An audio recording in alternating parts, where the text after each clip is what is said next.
how to schedule an Uber ride in advance. Hey everybody, in order to schedule a ride in Uber, you may head over and follow up the steps if you'd like to do it in advance. So launch the Uber application on your device, and once you launch it up, you can follow up this process, log in into your account, and look out for this section called enter pickup point or where to. Just go ahead and tap on it, and you can just go ahead and type in a desired destination to schedule and ride. So just go ahead and do so. And then once that is done, here you'll be finding this particular interface. So you can look out for this option called schedule in the bottom right corner. Tap on it, the one with the clock icon.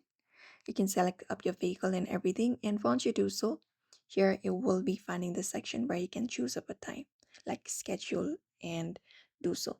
So you can schedule your time. For example, we have this option. So you can select this date, after that, the time, like this much, and then you can click on next. And once you do so, you can select up your gathering options and everything.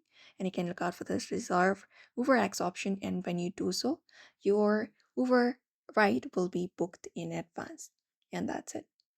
So therefore, if you'd also like to schedule an Uber ride in advance, you may head over and follow up the steps. So I hope this video was helpful. Give it a thumbs up and subscribe for more tips and tutorials.